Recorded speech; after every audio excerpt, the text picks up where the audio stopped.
적막한 산속, 찬바람이 나뭇가지를 세차게 휘몰아치는 깊은 밤이었다. 앙상한 감나무 가지 끝에 걸린 금음달이 흔들리며 음산한 그림자를 들이우고 있었다. 그때 검은 복면을 쓴 한 남자의 그림자가 감나무 위를 휙 스치고 담을 넘어 장대감의 대궐 같은 집 안으로 가뿐히 내려섰다. 도둑은 발소리 하나 나지 않게 몸을 낮추어 별당 옆에 물 빠진 연못으로 숨었다. 바닥에는 마른 연잎과 흙먼지가 자욱했다. 어둠 속에서 그의 몸을 감추기에 충분했다. 그때 그가 몸을 숨긴 바로 앞에서 어느 한 여인이 지나가는 것이었다. 누구지? 그녀의 창백한 피부가 가느다란 달빛에 어렴풋이 보였다. 잠시 망설이던 도둑은 신속하게 움직였다. 숨죽여 다가가서 여인의 뒤로 접근한 그는 차가운 검을 여인의 등에 들이댔다. 날카로운 끝이 여인의 피부에 살짝 닿자 여인은 움찔하며 숨을 멈췄다. 조용히 해라. 움직이지 말 거라. 도둑은 낮고 차가운 목소리로 속삭였다.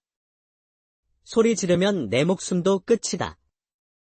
그러고 싶지 않으면 가만히 있는 게 좋을 것이야. 여인은 당황한 눈빛으로 도둑을 바라보다가 분노로 입술을 깨물며 말을 뱉어냈다. 누구냐? 감히 대감 댁에 침입해 내게 검을 들이대다니. 내가 누구인 줄 알고. 도둑은 웃음기 없는 목소리로 대꾸했다. 내가 누구든 지금은 중요치 않아. 내가 원하는 건 단 하나다. 중요한 건 내 목숨이 내 손에 달렸다는 것이다. 그저 돈이 탐난 도적질이냐고. 시끄럽다. 협조하는 편이 좋을 거다. 여인은 입술을 굳게 다물고 치욕스러운 듯 눈빛을 날렸다. 도둑은 잠시 의아한 표정을 지었지만 여인을 따라 별당으로 들어갔다. 별당의 어둠 속 도둑과 별당 아씨는 차갑게 마주 서 있었다. 방 안에는 긴장감이 감돌고 별당 아씨의 눈빛은 도둑을 꿰뚫을 듯 날카로웠다. 아씨는 잠시 침묵하더니 냉소적인 미소를 지으며 말했다. 아주 무례한 도둑이구나. 아씨는 손가락의 옥반지와 장롱 속의 금비녀를 꺼내 비단 보자기에 싸서 도둑 앞에 놓았다. 이걸 가지고 그만 가라. 그러면 내 눈 감아 주겠다. 어떤 어려운 사정이 있는지 몰라도 남의 것을 탐하면 천벌 받게 될 것이야. 감히 이 집이 어디라고 들어와 내 앞에서 칼을 들이대다니. 이쯤 해서 돌아가면 목숨은 건질 수 있을 것이야. 도둑은 아씨의 말을 들으며 미소 없이 그녀를 바라보았다. 내 주제라. 나를 단순한 도둑으로 보았다면 한참 잘못 본 것이다. 내가 이곳에 온 것은 대감의 재물을 탐해서가 아니다. 나는 장대감의 목을 가지러 왔다. 별당 아씨의 얼굴이 굳었다. 그러나 곧 차분하게 도둑을 바라보며 나지막하게 물었다. 철천지 원수라도 되시는가? 도둑은 깊은 한숨을 내쉬며 대답했다. 장대감은 내 아버지를 죽인 원수다. 그대는 그자의 딸인가? 아니요. 며느리요. 아씨의 얼굴이 복잡한 감정으로 일그러졌다. 그가 말하는 고통을 이해한 듯 그녀는 긴 침묵 속에 잠겼다. 이전의 적대감 대신 그를 바라보는 눈빛이 약간 부드러워졌다. 그녀는 그를 바라보며 조심스럽게 물었다. 그러면 당신의 아버지는 우리 아버님께 어떤 고초를 겪으신 겁니까? 그 시각 사랑채에서 장대감은 나이 어린 첩실을 곁에 두고 한가롭게 즐기고 있었다. 첩실은 억지로 웃음을 지으며 대감을 달래고 있었지만 장대감은 거친 숨소리로 신경질적인 기색을 감추지 못했다. 삽살개의 시끄러운 짖음소리가 어둠을 뚫고 들려왔다.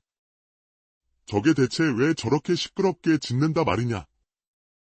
장대감은 얼굴을 찡그리며 목소리를 높였다. 첩실이 조심스레 그의 어깨를 주물렀지만 그의 신경은 소리에 곤두서 있었다. 곧이어 하인들이 다급히 달려와 머리를 조아리며 말했다. 대감 나으리, 아마 고양이 때문인 것 같습니다. 요즘 자주 나타나서 말입니다. 장대감은 말을 자르며 큰 소리로 호통쳤다. 입 다물어라. 고작 고양이 따위 때문에 이렇게 소란을 피운단 말이냐. 송구합니다. 대감 나으리. 짜증이 가득 담긴 목소리가 방 안에 울렸다. 이내 그는 하인들에게 날카로운 눈길을 던지며 명령을 내렸다. 별당은 살폈느냐? 혹시 며느리한테 무슨 일이 있는지 가보거라. 하인들은 허둥대며 고개를 끄덕이고는 사랑채를 나섰다. 첩실이 안심시키듯 대감의 팔에 매달려 나직하게 속삭였다. 나으리, 괜한 걱정으로 마음 상하지 마세요. 그저 지나가는 일일 뿐이옵니다. 소녀가 즐겁게 해드리겠습니다. 하인들이 연못가를 지나 별당으로 우르르 몰려들었다. 밖에서 행당아범이 떨리는 목소리로 말하는데 아씨 계십니까? 별당 아씨는 미간을 찌푸리며 상황을 짐작했다. 아씨는 짜증스러운 얼굴로 방문을 열고 처마 끝까지 나와 하인들을 내려다보았다. 도대체 무슨 일이기에 이리 시끄러운 것이냐? 아씨는 날카롭게 물었다. 하인들은 아씨의 차가운 시선에 잠시 멈칫하며 고개를 떨구었다. 만약 지금 등 뒤에 도둑이 검을 겨누고 있다면 아씨로서는 마루에서 팔짝 뛰어내리며 외칠 수도 있을 터였다. 그러나 이내 아씨는 깊은 숨을 내쉬며 생각에 잠겼다. 하인들은 한동안 눈치를 살피다 행랑아범이 서둘러 입을 열었다. 아씨, 소란을 피워서 송구하옵니다. 대감 나으리께서 도둑이 들지 않았나 하시어 다 확인하라는 엄명이 있었습니다. 아씨는 하인들을 지그시 내려다보다가 짧게 한숨을 내쉬고 고개를 끄덕였다. 그만두고 돌아가거라. 보다시피 아무 일도 없으니 헛수고는 그만둬도 되겠다. 그들은 안도의 숨을 내쉬며 허둥지둥 물러났다. 아씨가 방문을 닫고 들어서자 도둑은 복면을 벗고 고개를 숙이며 낮은 목소리로 말했다. 부인, 고맙소이다. 당신이 아니었으면 거사를 치르기도 전에 이미 내 목은 날아갔을 것이오. 말해보시오. 도대체 무슨 연유인지. 10여 년 전 장대감은 한양에서 벼슬을 마치고 오랜만에 고향으로 내려왔다. 그리웠던 옛 친구 만수를 찾은 장대감은 반가움 속에 그의 집을 방문했다. 하지만 재회의 기쁨도 잠시, 그는 만수의 부인을 보는 순간부터 마음속에 억누를 수 없는 욕망이 피어올랐다. 아리따운 자태와 단아한 모습에 정신이 혼미해진 장대감은 그날 이후부터 만수의 부인에게 시선을 고정했다. 결국 그는 은밀히 사또를 찾아가 계획을 세우기 시작했다. 마을에서 나름 알아주는 부자였던 만수는 청렴함을 중시해 뇌물을 일절 받지 않는 사람이었다. 이 점 때문에 이미 사또 눈밖에 났던 그였다. 나도 평소 김초씨가 다소 거슬렸어요. 윗사람에게 예를 갖추지 않는 그 자를 손 보아야겠다 생각하던 차였는데 뇌물수수의 죄명을 씌워 곤장을 치고 옥에 가둬두면 될 것입니다. 장대감. 뇌물을 받은 사또는 만수에게 온갖 모함을 씌워 옥에 가두려고 계획을 세웠다. 며칠 후 장대감과 사또의 모략에 따라 관군이 만수의 집에 들이닥쳤다. 당황한 만수는 관군들에게 사유를 묻다가 묶인 채로 끌려갔다. 그 모습을 지켜보던 만수의 부인은 공포에 찬 얼굴로 남편에게 외쳤다. 여보, 이게 대체 어찌 된 일인가요? 만수는 억울한 심정을 가눌 수 없었다.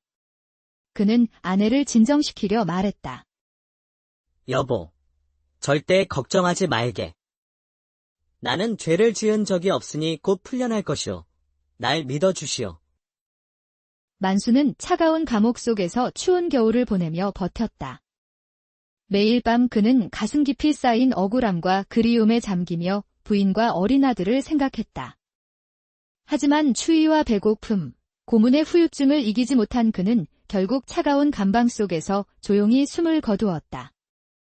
만수가 옥중에서 비참하게 세상을 떠난 후 그의 부인에게는 연이은 불행이 닥쳐왔다. 그녀는 남편의 죽음을 믿기 어려워하며 매일 밤 울부짖었다. 그러나 불행은 거기서 끝나지 않았다. 얼마 후 장대감이 그녀에게 다가오기 시작했다. 그는 상심한 부인에게 억지로 위로의 말을 건네며 마을에 홀로 남은 그녀의 안위를 걱정하는 척 접근했다. 어느 날 저녁, 장대감은 조심스럽게 만수의 집을 다시 찾았다. 남편을 잃고 홀로 남겨진 부인은 창백한 얼굴로 집을 지키고 있었다. 부인, 혼자서 모든 것을 감당하려 하지 마시오.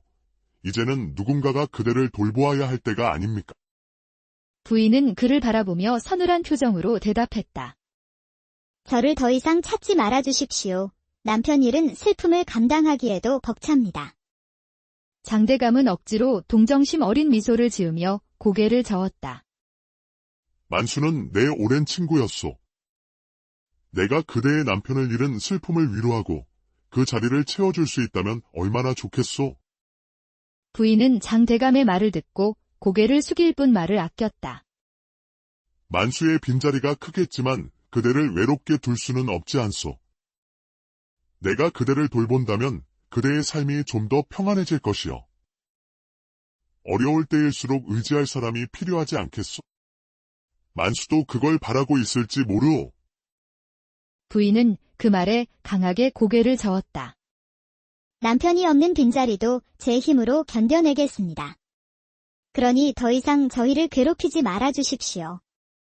그녀의 거절에 대감의 얼굴에는 순간 불쾌한 기색이 스쳤다. 그는 곧 다시 미소를 지으며 부드러운 말투로 말했다. 나는 그저 그대와 아이의 안위가 걱정되어 하는 말이니 나를 믿고 따르는 것이 좋을 것인데. 그러나 부인은 단호하게 말했다. 저희에게는 지금 떠나고 싶은 마음뿐입니다. 이 마을에 더 이상 머물고 싶지 않으니 나리께서 저희의 마음을 이해해 주십시오. 대감은 그녀의 냉정한 태도에 표정이 굳어졌고 마지막으로 으름장을 놓았다. 부인, 나의 마음을 이렇게 저버린다면 훗날 일을 후회하게 될 것이요. 내 배려를 거부한다면 앞으로 그 누구도 그대를 도와줄 사람은 없을 것이요. 그 후로 온갖 괴롭힘으로 살림은 어려워지고 먹고 살 길이 막막해졌다. 남편을 잃은 아픔과 억울함, 그리고 아들을 홀로 키울 수 없을 것이라는 두려움 속에서 그녀는 극단적인 결정을 내리고 말았다. 마침내 그녀는 어느 깊은 밤, 집안의 대들보에 생을 마감했다. 시간이 흐르고 별당아 씨는 홀레날 눈부신 예복을 차려입고 장대감의 아들과 혼인을 맺었다. 그녀는 단정하고 조용한 성품으로 시댁의 기대를 받으며 한 집안의 며느리가 되었다. 그러나 그녀가 꿈꾸던 결혼 생활은 시작과 동시에 산산이 깨지고 말았다. 장대감의 아들은 애초부터 책임감이나 가정에 대한 애정은커녕 자기 멋대로 살 줄만 아는 사내에 불과했다. 혼례 후 얼마 되지 않아 그는 색주가를 드나들기 시작했고 집에 드나들 때마다 그녀에게 상처를 남겼다. 어느 날 밤, 장대감의 아들이 술 냄새를 풍기며 집에 돌아왔다. 그의 비틀거리는 발소리에 하인들은 당황해하며 물러섰다. 별당아 씨는 잠에서 깨어 고요히 그를 맞이했다. 그는 아무런 인사도 없이 거칠게 신발을 벗어던지고 방에 들어왔다. 별당아 씨는 지친 얼굴로 그를 바라보며 조용히 물었다. 왜 이토록 늦게 들어오십니까, 서방님? 오늘도 또 술을 마시고 오신 겁니까? 아니, 아내 되는 자가 어디 사내 일에 참견하는가? 내가 어디서 무엇을 하든 상관하지 말래도. 아씨는 그의 냉담한 말투에 상처받은 얼굴로 시선을 피하며 나지막이 말했다. 저는 그저 당신이 돌아오기만을 기다리고 있었을 뿐입니다. 그토록 늦게까지 돌아오지 않으시면 걱정이 되지 않겠습니까? 그는 코웃음을 치며 차가운 목소리로 말했다. 걱정. 내가 걱정해야 할 일이라면 나에 대한 불만이나 줄이는 것이 좋을 거야. 이 집에서 누리는 모든 것이 내 덕분이라는 것을 잊지 마. 아씨는 그 말에 손끝이 떨렸다. 그녀는 더 이상 말할 수 없었다. 며칠 뒤, 장대감의 아들은 또다시 술에 취해 늦게 돌아왔다. 이번에는 뺨에 난 상처와 푸른 멍이 그의 얼굴을 뒤덮고 있었다. 술에 취한 그는 방으로 들어와 아씨를 보자마자 인상을 찌푸렸다. 또 무슨 잔소리를 하려는 거냐? 입을 열기 전에 생각하고 말해라.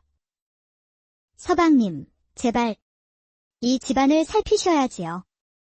매일 밤 술에 취해 돌아오시는 서방님을 맞는 제 마음은 찢어집니다. 나는 밖에서 즐길 대로 즐기고 내 마음대로 살 것이니 입을 닫고 있어라. 아씨는 그의 독설에 결국 눈물을 흘리며 속삭였다. 서방님, 이렇게 무너져가는 집안에 제가 무엇을 더 바라겠습니까?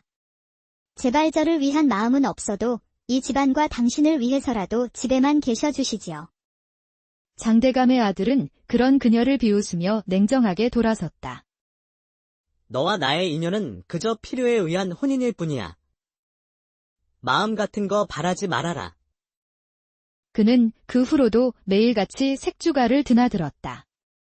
별당 아씨는 홀로 별당에서 세월을 보내며 기다리고 또 기다렸다. 그러나 그의 돌아오지 않은 발걸음은 그녀에게 점점 더 큰 절망을 남겼다. 그러던 어느 날 장대감의 아들이 색주집에서 또다시 흥청망청 돈을 쓴다는 소식이 들려왔다. 아씨는 그 소식에 망연자실했다. 이제 그녀는 비록 법적으로는 며느리의 위치에 있었지만 남편도 없이 고립된 채 별당에서 지내야 했다. 그 집은 그녀에게 제가 꿈꾸지 못하는 감옥과도 같았다. 서로의 과거를 알게 된 두 사람. 오랜 시간 동안 억눌려온 고독과 슬픔, 분노가 한순간에 터져나온 듯 그녀는 그를 향해 망설임 없이 다가갔다. 두 사람은 아무 말 없이 서로를 끌어안았다. 그 순간 말로 표현할 수 없는 서로의 고통이 깊이 전해졌다. 별당 아씨는 그에게 다급히 속삭였다. 제발 시아버지를 죽이지 마십시오. 그러면 그 자의 고통이 끝납니다. 그의 죽음은 아무런 의미가 없습니다. 만수의 아들은 무겁게 고개를 끄덕였다. 그는 그녀의 말을 받아들여 복수를 접었다. 며칠 후 아씨는 장대감의 재물을 몽땅 챙겼고 그녀와 만수의 아들은 함께 어디론가 사라졌다. 관아 한쪽에선 두 아전이 낮은 목소리로 속삭였다. 여보게, 이번에 새로 오신 사또 마일수, 그 구레나루 타며 풍채가 보통이 아니지 않소. 보통은커녕 딱 산적 두목의 그것이 아닌가? 그리 우람한 몸집에 사람을 꿰뚫는 눈빛이라니. 다른 고을에서는 소문이 벌써 돌았다지. 산적 두목이 관직을 샀다고 말이오. 나도 그 말 들었어. 심지어는 어떤 포졸이 말하길 산중에서 내려올 때 도포만 입고 내려왔다더군. 그런데 웃긴 게 뭔지 아나? 우리 사또께서 아침마다 수염을 쓸어내리며 하시는 말씀 말이야. 뭐라 하신단 말이오. 오늘도 백성을 위해 몸을 바치겠다. 하! 나는 그 말만 들으면 너무 웃기다. 그 풍채와 수염이 어찌 백성을 위할 상인가? 차라리 백성들이 그 눈빛에 기가 죽어 억울한 일도 말 못하고 돌아갈 상이지. 그렇소. 백성을 위한다기보다는 씨름 대회를 열면 팔도에서 1등을 하실 분 아닌가? 팔 하나로 고을을 제압할 상이라니. 한아전은 과장된 몸짓으로 도끼질 흉내를 내며 말했다. 사또의 그 구레나룻을 보고 있자면 나도 땔감 하나라도 잘라서 바치고 싶다니까. 그런 풍모를 지닌 분께는 무슨 죄라도 짓는 기분이여. 하하, 자네도 참. 그건 그렇고 사또께서 어디까지 참으실지 궁금하지 않소. 우리가 이만큼 웃고 떠드는 걸 알고 계실까? 알 리가 있겠소? 우리 사또는 어차피 수염 관리하시느라 바쁘실 테니 이리 사소한 일엔 관심도 없으시지. 아전들은 다시 한번 배를 잡고 웃었다. 며칠 후 병욱은 저작거리에서 친구 창규와 이야기를 나누었다. 창규가 웃음을 터뜨리며 말했다. 아, 병우가, 내 아버지 말이야. 솔직히 말해보자. 그 얼굴로 사또라고 하니 웃음이 나오지 않겠냐? 우리 마을 사람들 다들 산적 두목이 내려왔다고 난리더라. 우리 아버지는 그렇게 외모로 판단할 분이 아니야. 그건 모르는 소리야. 모르는 소리. 그럼 내 아버지가 대청마루에서 도끼질이라도 하시면 내가 놀라지 않을 수도 있겠구나. 왠지 잘 어울릴 것 같아서 말이지. 창규야, 입을 닥치지 못하면 내 집 솥단지에 발자국 찍히는 수가 있다. 병욱은 농담처럼 받아쳤지만 속이 끓는 듯 답답했다. 그날 저녁, 병욱은 아버지께 하소연했다. 아버님, 너무들 합니다.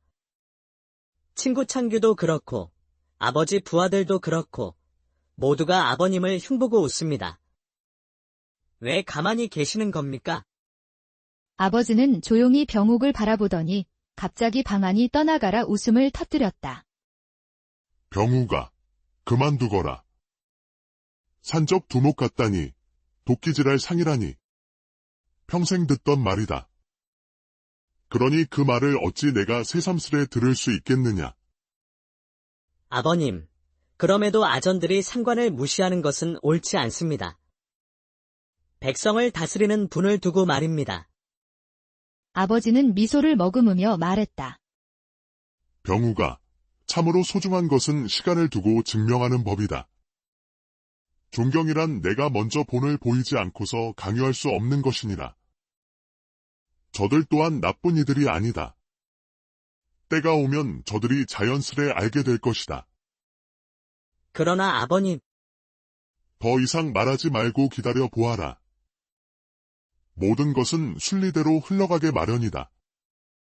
병욱은 더 이상 대꾸하지 못하고 물러났지만 속으로는 답답함을 떨치지 못했다. 그는 아버지의 지혜와 명성이 드러나는 사건이 오기만을 바라고 또 바랐다. 어느 날, 한 젊은 남자가 아버지 앞에 달려와 땅을 치며 울기 시작했다. 사또. 부디 제 억울함에 귀 기울여 주소서. 병욱이 기둥 뒤에 몸을 숨기며 귀를 쫑긋 세웠다. 아버지는 천천히 눈을 깜빡이며 물었다. 울기만 하면 내 어찌 그대의 억울함을 알겠는가? 자네의 억울함이 땅을 치면 해결되는 일이라면 관아가 뭐하러 필요하겠는가? 젊은이는 울먹이는 목소리로 말했다. 흑. 사또 나리. 너무 억울해서 그만. 아버지는 고개를 흔들며 손짓했다. 그만. 울음부터 그치게. 땅도 아플 지경 아닌가? 말하지 않으면 내 억울함 대신 관아에서 자네를 울음으로 벌주겠네? 젊은이는 눈물을 닦으며 겨우 진정했다. 사또, 소인의 이름은 정영성이라 하옵니다. 제 아버지는 이 고을에서 큰 부자였는데 제가 어릴 때 세상을 뜨셨습니다.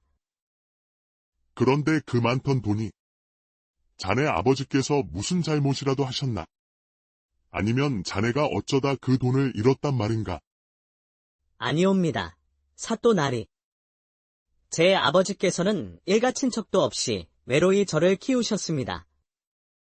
특히 어머니께서 몸이 약하셔서 아버지는 고개를 끄덕이며 말을 이었다. 그래, 어머니께서 몸이 약하셨다면 가난한 상황이 아니었다니 더더욱 궁금하네. 자, 계속 말해보게. 정영성은 눈물을 막으며 고개를 숙였다. 그래서 아버지께서는 돌아가실 때 가장 친했던 친구를 불러서 아버지는 말을 끊으며 흥미로운 눈빛으로 물었다. 친구를 불렀다고. 그게 누구인가? 혹시 그 친구가 자네가 땅을 치며 울게 만든 장본인인가? 그 이야기는 아직 아니옵니다. 사또 나리. 허나 분명히 그분이 문제의 이유이옵니다. 병욱은 뒤에서 이들의 대화를 들으며 마음속으로 중얼거렸다. 아버지, 이제 그 사내의 이야기를 더 끌어내보세요. 그래야 모든 것이 드러날 텐데. 정영성은 한숨을 크게 내쉬며 입을 열었다. 사또 나리, 제 아버지의 친구 허진원이라는 분은 가난한 사람이었습니다. 하지만 아버지는 그를 무척 신뢰하셨습니다. 어릴 때부터 오랜 친구였고 생전에도 많은 도움을 주셨다고 들었습니다. 오랜 친구라. 그 허진원이라는 자가 자네 아버지께 충실했다고 하였는가? 그렇습니다. 아버지께서 늘 그를 칭찬하시며 유언을 남기셨습니다. 그리고 정영성은 잠시 뜸을 들이며 고개를 숙였다. 아버지는 답답하다는 듯 재촉하며 말했다. 자네, 한 번에 말하게. 그토록 가슴 답답하게 하려는가? 예, 사또 나리. 아버지께서는 돌아가시기 전 허진원에게 만냥을 주시며 이렇게 말씀하셨습니다. 내 자네의 우정을 믿네. 내가 친척이 없어 외롭게 자랐으나 자네 덕분에 외로움을 몰랐다네. 아버지는 눈썹을 치켜 올렸다. 어라, 벌써부터 감동적인 이야기로구나. 그런데 어찌 그리 친한 친구가 자네를 울게 만들었단 말인가? 잠시만 더 들어보십시오. 사또 나리. 아버지께서는 이렇게 말씀하셨습니다. 내 아들이 어린이 큰돈을 맡기면 비뚤어질까 두렵네? 부디 이 돈으로 고리대업을 하되 이자는 자네가 갖고 원금은 내 아들이 장성하면 돌려주게. 아버지는 무릎을 탁 치며 말했다. 참으로 훌륭한 계획이로군. 하지만 지금 자네가 관하로 달려와 울고 있는 걸 보면 그 계획이 실패로 끝난 모양이구먼. 그렇사옵니다. 어머니께서도 곧 돌아가셨고 저는 고아로 자라며 그 유언을 몰랐습니다. 그러다 어느 날 저희 집에서 오래 일하셨던 노비 어르신께 그 말씀을 듣고 허진원을 찾아갔습니다. 아버지는 흥미로운 눈빛으로 물었다. 찾아갔더니 그 허진원이라는 자가 어찌 대답하던가. 자네를 안아주며 돈을 돌려주었겠지? 천부당만 부당하옵니다. 사또 나리. 그는 저를 미친 사람 취급하며 문전박대했습니다. 증인이 있다 해도 코웃음을 치며 돈은 존재하지 않는다고 했습니다. 이놈 봐라. 그럼 자네는 그렇게 쫓겨나 억울함만 키우고 있었단 말인가? 정영성은 두 손을 비비며 외쳤다. 예, 사또 나리. 소인은 더는 참을 수 없어 이리 달려왔습니다. 부디 제 억울함을 풀어주소서. 아버지는 조용히 고개를 끄덕이며 물었다. 지금 자네 말이 전부 사실이라면 그 허진원이 천벌을 받아야 할 것이야. 하지만 거짓이라면 자네는 사또 앞에서 큰 죄를 지은 것이네. 자, 다시 묻겠네. 진실인가? 예, 사또 나리. 제가 어찌 하늘을 두고 거짓말을 하겠습니까?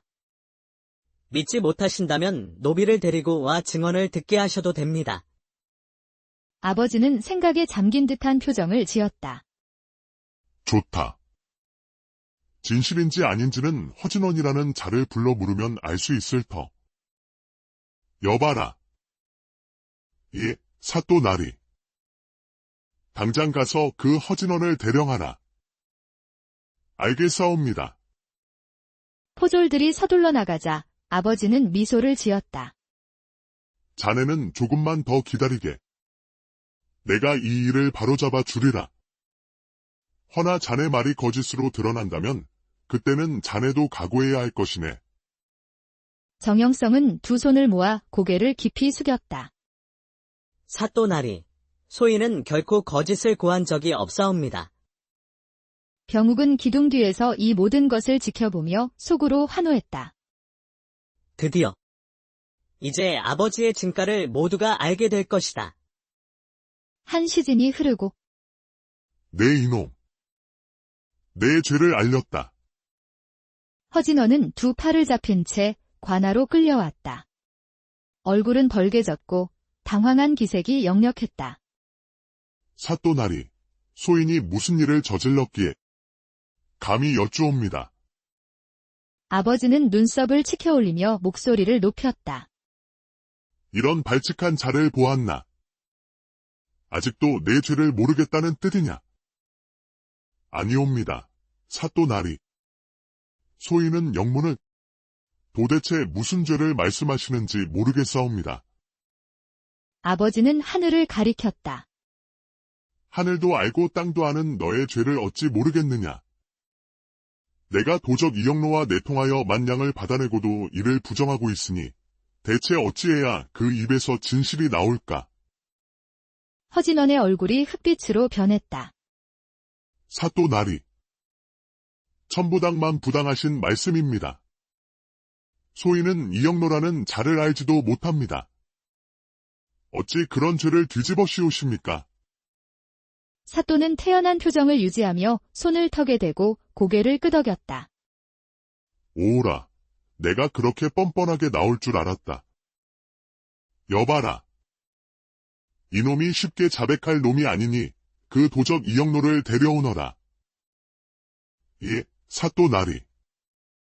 곧이어 포졸들이 우락부락한 외모의 이형노를 끌고 왔다. 병욱은 기둥 뒤에서 속으로 중얼거렸다. 아버지랑 닮은 꼴 도적이라니. 이거 진짜 웃어야 할지 말아야 할지? 아버지는 이형노를 바라보며 물었다. 이영노. 그대는 이 허진원이라는 자를 아는가? 이형노는 짐짓 태연한 표정을 지으며 대답했다. 그러며 사또 나리. 허진원은 이 마을에서 고리대금업으로 크게 성공한 인물이 아니겠습니까? 허진원은 갑자기 벌떡 일어서며 소리쳤다.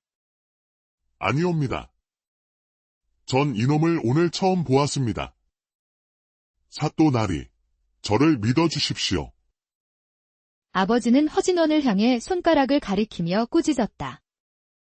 이놈 봐라. 저 도적이 너를 알고 있다고 증언을 했는데 너는 아직도 부정하는 게냐? 사또 나리. 제 부모를 걸고 맹세하옵니다. 저놈과는 일면식도 없사옵니다. 그러자 이형노가 목소리를 높이며 허진원을 향해 소리쳤다. 아, 이놈아. 네가 지금 와서 나를 모른다니. 내가 10년 전에 너를 고발하지 않는 조건으로 받아간 만냥으로 고리대업을 해서 큰 돈을 벌지 않았더냐. 허진원의 얼굴은 잿빛으로 변했다. 그는 더듬거리며 말했다. 그건 아버지는 다시 허진원을 쏘아보며 물었다. 아직도 거짓을 고할 작정이냐? 아무리 친한 친구라도 무엇 때문에 너 같은 놈에게 그리 큰 돈을 맡겼겠느냐? 허진원은 두 손을 부들부들 떨며 입을 열었다. 사또 나리. 실은 그 돈은 제 친구가 맡긴 돈이옵니다. 어린 아들에게는 큰 돈이 위험하니 제가 잠시 관리하라고 하옵니다. 그 돈으로 고리대업을 시작했고. 아버지는 이 말을 듣고 비로소 웃음을 터뜨리며 물었다. 오라. 그러면 그 돈은 진정 친구의 돈이었단 말이냐? 그렇사옵니다. 제가 어찌 거짓말을 하겠사옵니까? 그래, 정영성. 너도 이 말을 들었느냐? 예, 사또 나리. 어디선가 정형성이 쓱 튀어나와 아버지의 물음에 대답했다. 허진원은 깜짝 놀라 정형성을 멍하니 쳐다보았다. 그리고 사또와 정형성의 얼굴을 번갈아 바라보다 자신이 함정에 빠진 것을 깨달았다. 허진원, 그대는 당장 만냥을 만들어 너의 친구의 아들인 정영성에게 주어라. 알겠느냐? 예. 사또 나리. 허진원은 힘없이 대답했다. 사람들은 여기저기서 사또의 지혜로운 판결에 찬사를 보냈다. 사또는 허진원을 바라보며 말했다. 복은 깨끗하고 검소한 데서 생기고, 덕은 몸을 낮추고 겸손한 데서 생기며, 돈은 편안하고 고요한 데서 생기고, 천명은 마음씨가 부드럽고 바름에서 생기느니라. 근심은 욕심이 많은 데서 생기고, 재앙은 탐욕을 많이 내는 데서 생기며, 잘못은 경솔하고 교만한 데서 생기고, 죄악은 어질지 못한 데서 생기는 것이니. 눈을 경계하여 다른 사람의 그릇됨을 보지 말고, 입을 경계하여 다른 사람의 잘못을 말하지 말고, 마음을 경계하여 스스로 탐내거나 성내지 말며, 몸을 경계하여 나쁜 친구를 따르지 말라. 이롭지 아니한 말은 함부로 하지 말고, 자기에게 관계없는 일은 간섭하지 말라. 임금을 높여 공경하고 부모에게 효도하며, 우더른을 공경하고 아랫사람을 꾸짖지 말라. 모든 일은 순리로 오거든 물리치지 말고, 이미 지나거든 쫓지 말라. 몸이 불호에 처하더라도 억지로 바라지 말고 일이 이미 지나갔거든 생각지 말라. 총명한 사람도 때로는 어리석을 때가 있고 계획을 잘 세워 놓았더라도 편의를 잃느니라. 남을 손상하면 자기에게 허물이 돌아오고 권세에 의뢰하면 화가 서로 따르느니라. 경계하는 것은 마음에 있고 지키는 것은 기운에 있느니라. 절약하지 않으면 집을 망치고 청렴하지 않음으로써 지위를 잃느니라. 그대에게 평생을 두고 스스로 경계하기를 권하노니 가히 놀랍게 여겨 생각할지니라. 위에는 하늘의 살핌이 있고 아래로는 땅의 신령이 살피고 있는지라. 밝은 이 세상에는 임금의 법이 서로 계승되고 어두운 저 세상에는 귀신이 따라다닌다. 오직 바른 것을 지키고 마음을 속이지 말 것이니 경계하고 경계할지니라. 정적이 흘렀고 허진원은 그만 주저앉아 버렸다. 사또나리, 제가 그저 잠시 어리석었습니다. 아버지는 눈을 가늘게 뜨고 그를 바라보았다.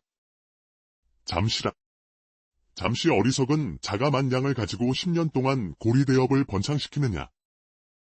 잠시 어리석은 자가 친구의 아들을 내쫓고 죄책감 없이 창고를 채우느냐. 허진원은 울먹이며 고개를 들었다. 그건 잘못이옵니다. 사또나리, 잘못했습니다.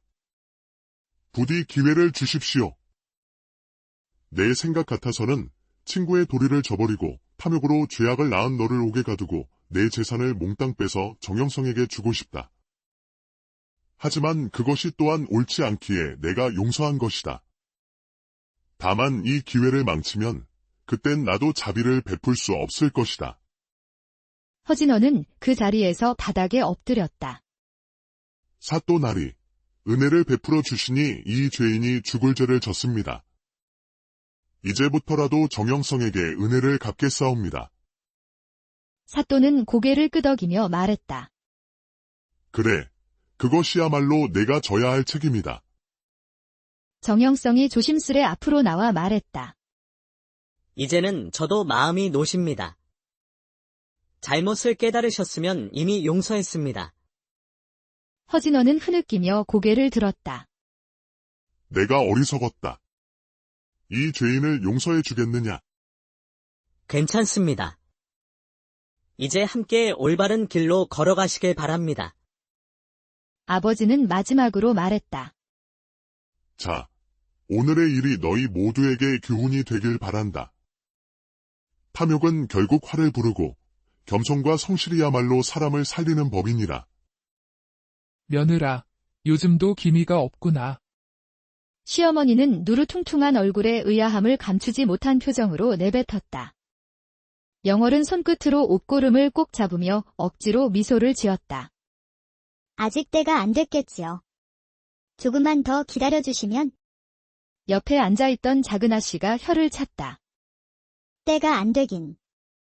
둘째 형님 집에서는 벌써 아이 울음소리가 울려 퍼지는데 우리 집 동계 복실이도 강아지 새끼 20마리나 낳았는데 그러면서 슬쩍 시아버지를 바라보았다. 대감은 기침을 한 번 크게 하더니 바둑판에 시선을 고정한 채 낮게 말했다. 우리 집안의 대는 이어야 하는데 그것이 며느리의 도리일진데 이를 어찌할꼬. 영월댁은 속이 바싹바싹 타들어가는 기분이었다. 속으로 대가 적막한 산속, 찬바람이 나뭇가지를 세차게 휘몰아치는 깊은 밤이었다. 앙상한 감나무 가지 끝에 걸린 금음달이 흔들리며 음산한 그림자를 들이우고 있었다.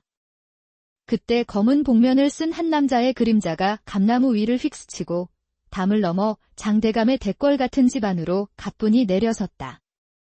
도둑은 발소리 하나 나지 않게 몸을 낮추어 별당 옆에 물 빠진 연못으로 숨었다.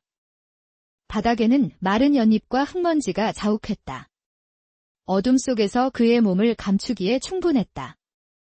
그때 그가 몸을 숨긴 바로 앞에서 어느 한 여인이 지나가는 것이었다. 누구지? 그녀의 창백한 피부가 가느다란 달빛에 어렴풋이 보였다. 잠시 망설이던 도둑은 신속하게 움직였다. 숨죽여 다가가서 여인의 뒤로 접근한 그는 차가운 검을 여인의 등에 들이댔다. 날카로운 끝이 여인의 피부에 살짝 닿자 여인은 움찔하며 숨을 멈췄다. 조용히 해라. 움직이지 말 거라. 도둑은 낮고 차가운 목소리로 속삭였다. 소리 지르면 내 목숨도 끝이다. 그러고 싶지 않으면 가만히 있는 게 좋을 것이야. 여인은 당황한 눈빛으로 도둑을 바라보다가 분노로 입술을 깨물며 말을 뱉어냈다. 누구냐? 감히 대감댁에 침입해 내게 검을 들이대다니. 내가 누구인 줄 알고. 도둑은 웃음기 없는 목소리로 대꾸했다. 내가 누구든 지금은 중요치 않아. 내가 원하는 건 단 하나다. 중요한 건 내 목숨이 내 손에 달렸다는 것이다. 그저 돈이 탐난 도적질이냐고. 시끄럽다. 협조하는 편이 좋을 거다. 여인은 입술을 굳게 다물고 치욕스러운 듯 눈빛을 날렸다. 도둑은 잠시 의아한 표정을 지었지만 여인을 따라 별당으로 들어갔다. 별당의 어둠 속 도둑과 별당 아씨는 차갑게 마주 서 있었다. 방 안에는 긴장감이 감돌고 별당 아씨의 눈빛은 도둑을 꿰뚫을 듯 날카로웠다. 아씨는 잠시 침묵하더니 냉소적인 미소를 지으며 말했다. 아주 무례한 도둑이구나.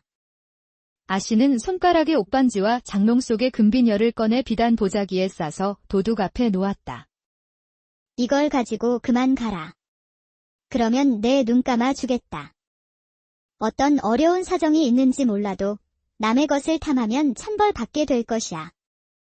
감히 이 집이 어디라고 들어와 내 앞에서 칼을 들이대다니. 이쯤 해서 돌아가면 목숨은 건질 수 있을 것이야. 도둑은 아씨의 말을 들으며 미소 없이 그녀를 바라보았다. 내 주제라. 나를 단순한 도둑으로 보았다면 한참 잘못 본 것이다. 내가 이곳에 온 것은 대감의 재물을 탐해서가 아니다. 나는 장대감의 목을 가지러 왔다. 별당 아씨의 얼굴이 굳었다. 그러나 곧 차분하게 도둑을 바라보며 나지막하게 물었다. 철천지 원수라도 되시는가? 도둑은 깊은 한숨을 내쉬며 대답했다. 장대감은 내 아버지를 죽인 원수다. 그대는 그자의 딸인가? 아니요. 며느리요. 아씨의 얼굴이 복잡한 감정으로 일그러졌다.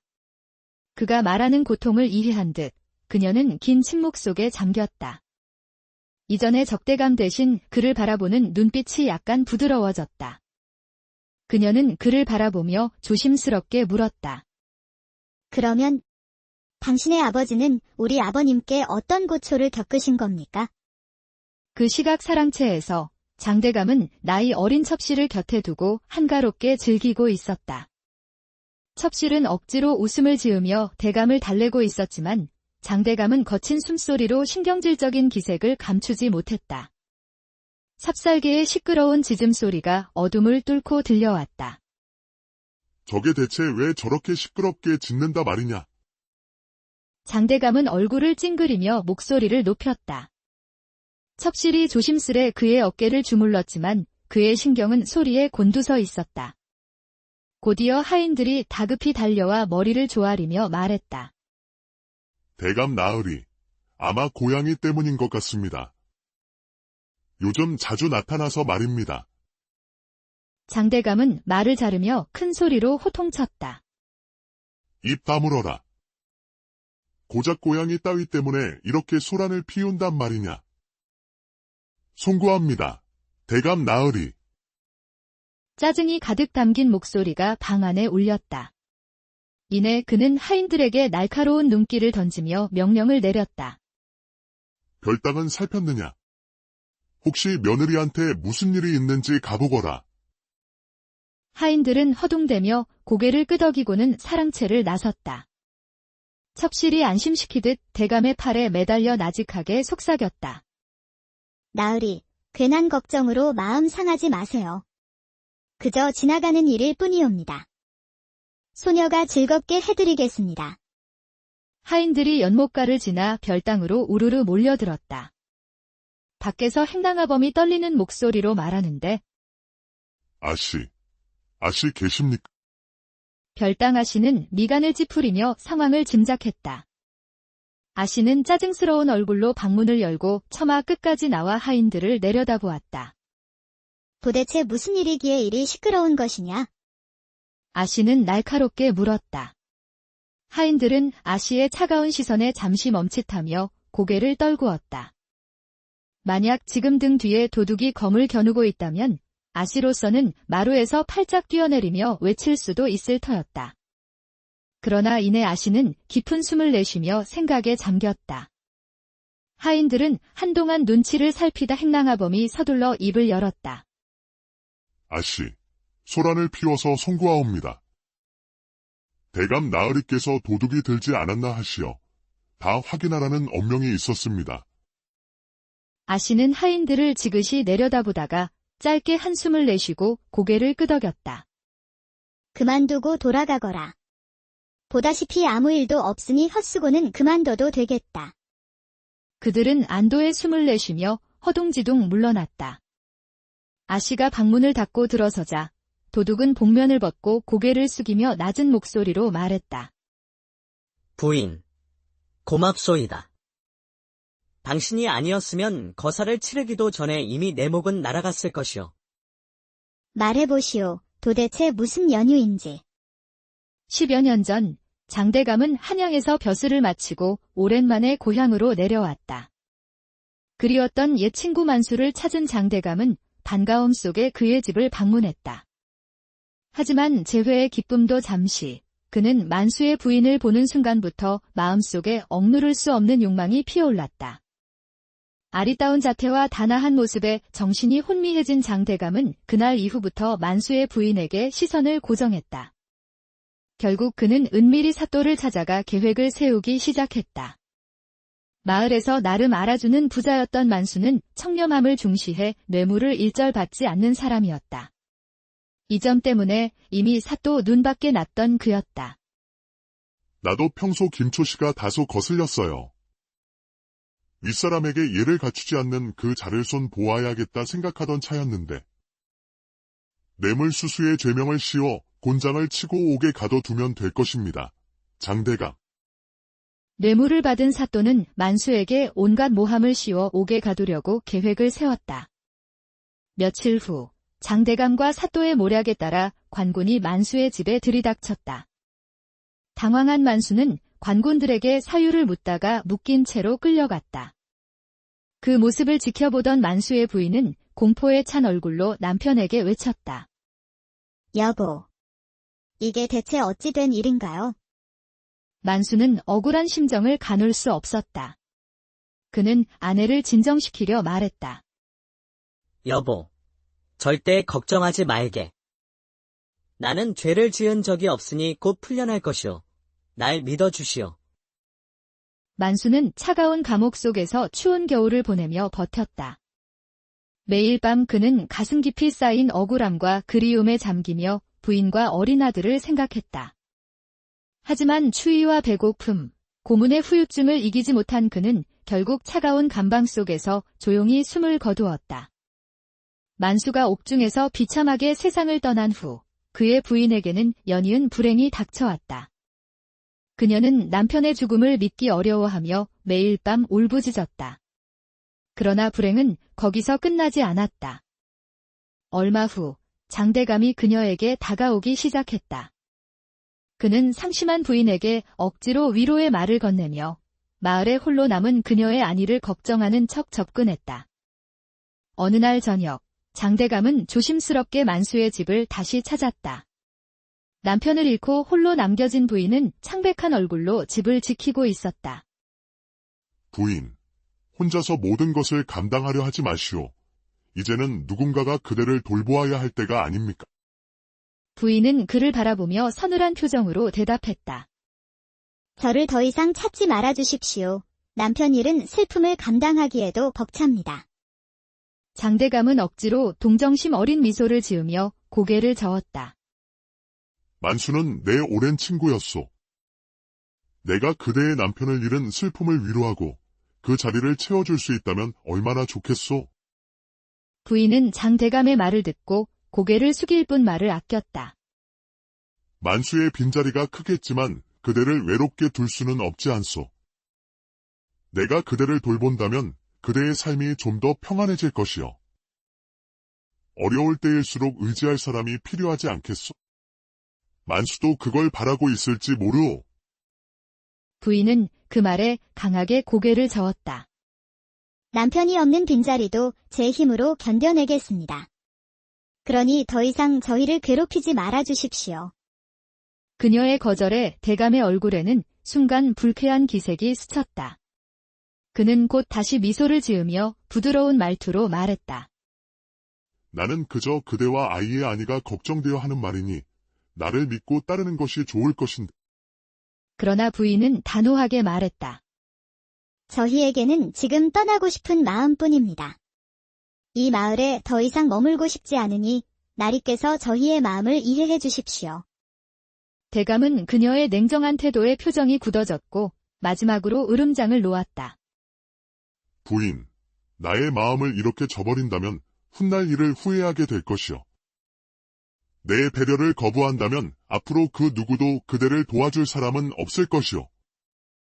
그 후로 온갖 괴롭힘으로 살림은 어려워지고 먹고 살 길이 막막해졌다. 남편을 잃은 아픔과 억울함, 그리고 아들을 홀로 키울 수 없을 것이라는 두려움 속에서 그녀는 극단적인 결정을 내리고 말았다. 마침내 그녀는 어느 깊은 밤, 집안의 대들보에 생을 마감했다. 시간이 흐르고 별당 아씨는 홀레날 눈부신 예복을 차려입고 장대감의 아들과 혼인을 맺었다. 그녀는 단정하고 조용한 성품으로 시댁의 기대를 받으며 한 집안의 며느리가 되었다. 그러나 그녀가 꿈꾸던 결혼 생활은 시작과 동시에 산산이 깨지고 말았다. 장대감의 아들은 애초부터 책임감이나 가정에 대한 애정은커녕 자기 멋대로 살 줄만 아는 사내에 불과했다. 혼례 후 얼마 되지 않아 그는 색주가를 드나들기 시작했고 집에 드나들 때마다 그녀에게 상처를 남겼다. 어느 날 밤, 장대감의 아들이 술 냄새를 풍기며 집에 돌아왔다. 그의 비틀거리는 발소리에 하인들은 당황해하며 물러섰다. 별당 아씨는 잠에서 깨어 고요히 그를 맞이했다. 그는 아무런 인사도 없이 거칠게 신발을 벗어던지고 방에 들어왔다. 별당 아씨는 지친 얼굴로 그를 바라보며 조용히 물었다. 왜 이토록 늦게 들어오십니까, 서방님? 오늘도 또 술을 마시고 오신 겁니까? 아니, 아내 되는 자가 어디 사내 일에 참견하는가? 내가 어디서 무엇을 하든 상관하지 말래도. 아씨는 그의 냉담한 말투에 상처받은 얼굴로 시선을 피하며 나지막이 말했다. 저는 그저 당신이 돌아오기만을 기다리고 있었을 뿐입니다.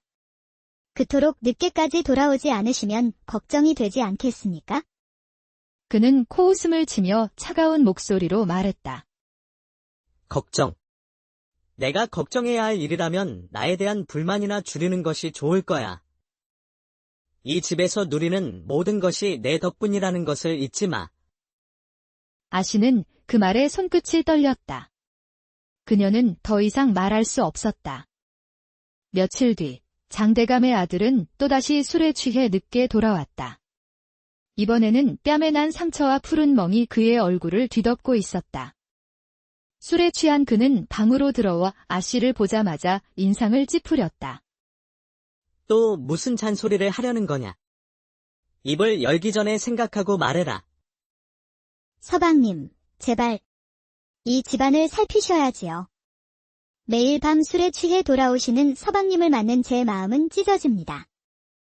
나는 밖에서 즐길 대로 즐기고 내 마음대로 살 것이니 입을 닫고 있어라. 아씨는 그의 독설에 결국 눈물을 흘리며 속삭였다. 서방님, 이렇게 무너져가는 집안에 제가 무엇을 더 바라겠습니까? 제발 저를 위한 마음은 없어도 이 집안과 당신을 위해서라도 집에만 계셔주시지요. 장대감의 아들은 그런 그녀를 비웃으며 냉정하게 돌아섰다. 너와 나의 인연은 그저 필요에 의한 혼인일 뿐이야. 마음 같은 거 바라지 말아라. 그는 그 후로도 매일같이 색주가를 드나들었다. 별당 아씨는 홀로 별당에서 세월을 보내며 기다리고 또 기다렸다. 그러나 그의 돌아오지 않는 발걸음은 그녀에게 점점 더 큰 절망을 남겼다. 그러던 어느 날 장대감의 아들이 색주집에서 또다시 흥청망청 돈을 쓴다는 소식이 들려왔다. 아씨는 그 소식에 망연자실했다. 이제 그녀는 비록 법적으로는 며느리의 위치에 있었지만 남편도 없이 고립된 채 별당에서 지내야 했다. 그 집은 그녀에게 제가 꿈꾸지 못하는 감옥과도 같았다. 서로의 과거를 알게 된 두 사람. 오랜 시간 동안 억눌려온 고독과 슬픔, 분노가 한순간에 터져나온 듯 그녀는 그를 향해 망설임 없이 다가갔다. 두 사람은 아무 말 없이 서로를 끌어안았다. 그 순간 말로 표현할 수 없는 서로의 고통이 깊이 전해졌다. 별당 아씨는 그에게 다급히 속삭였다. 제발 시아버지를 죽이지 마십시오. 그러면 그 자의 고통이 끝납니다. 그의 죽음은 아무런 의미가 없습니다. 만수의 아들은 무겁게 고개를 끄덕였다. 그는 그녀의 말을 받아들여 복수를 접었다. 며칠 후 아씨는 장대감의 재물을 몽땅 챙겼고 그녀와 만수의 아들은 함께 어디론가 사라졌다. 관아 한쪽에선 두 아전이 낮은 목소리로 속삭였다. 여보게, 이번에 새로 오신 사또 마일수. 그 구레나룻하며 풍채가 보통이 아니지 않소. 보통은커녕 딱 산적 두목의 그것이 아닌가? 그리 우람한 몸집에 사람을 꿰뚫는 눈빛이라니. 다른 고을에서는 소문이 벌써 돌았다지. 산적 두목이 관직을 샀다고 말이오. 나도 그 말 들었어. 심지어는 어떤 포졸이 말하길 산중에서 내려올 때 도포만 입고 내려왔다더군. 그런데 웃긴 게 뭔지 아나? 우리 사또께서 아침마다 수염을 쓸어내리며 하시는 말씀 말이야. 뭐라 하신단 말이오. 오늘도 백성을 위해 몸을 바치겠다. 하! 나는 그 말만 들으면 너무 웃기다. 그 풍채와 수염이 어찌 백성을 위할 상인가? 차라리 백성들이 그 눈빛에 기가 죽어 억울한 일도 말 못하고 돌아갈 상이지. 그렇소. 백성을 위한다기보다는 씨름 대회를 열면 팔도에서 1등을 하실 분 아닌가? 팔 하나로 고을을 제압할 상이라니. 한아전은 과장된 몸짓으로 도끼질 흉내를 내며 말했다. 사또의 그 구레나룻을 보고 있자면 나도 땔감 하나라도 잘라서 바치고 싶다니까. 그런 풍모를 지닌 분께는 무슨 죄라도 짓는 기분이여. 하하, 자네도 참. 그건 그렇고 사또께서 어디까지 참으실지 궁금하지 않소. 우리가 이만큼 웃고 떠드는 걸 알고 계실까? 알 리가 있겠소? 우리 사또는 어차피 수염 관리하시느라 바쁘실 테니 이리 사소한 일엔 관심도 없으시지. 아전들은 다시 한번 배를 잡고 웃었다. 며칠 후 병욱은 저작거리에서 친구 창규와 이야기를 나누었다. 창규가 웃음을 터뜨리며 말했다. 아, 병우가, 내 아버지 말이야. 솔직히 말해보자. 그 얼굴로 사또라고 하니 웃음이 나오지 않겠냐? 우리 마을 사람들 다들 산적 두목이 내려왔다고 난리더라. 우리 아버지는 그렇게 외모로 판단할 분이 아니야. 그건 모르는 소리야. 모르는 소리. 그럼 내 아버지가 대청마루에서 도끼질이라도 하시면 내가 놀라지 않을 수도 있겠구나. 왠지 잘 어울릴 것 같아서 말이지. 창규야, 입을 닥치지 못하면 내 집 솥단지에 발자국 찍히는 수가 있다. 병욱은 농담처럼 받아쳤지만 속이 끓는 듯 답답했다. 그날 저녁, 병욱은 아버지께 하소연했다. 아버님, 너무들 합니다. 친구 창규도 그렇고 아버지 부하들도 그렇고 모두가 아버님을 흉보고 웃습니다. 왜 가만히 계시는 겁니까? 아버지는 조용히 병욱을 바라보더니 갑자기 방안이 떠나가라 웃음을 터뜨렸다. 병우가, 그만두거라. 산적 두목 같다니, 도끼질할 상이라니. 평생 듣던 말이다. 그러니 그 말을 어찌 내가 새삼스레 들을 수 있겠느냐. 아버님, 그럼에도 아전들이 상관을 무시하는 것은 옳지 않습니다. 백성을 다스리는 분을 두고 말입니다. 아버지는 미소를 머금으며 말했다.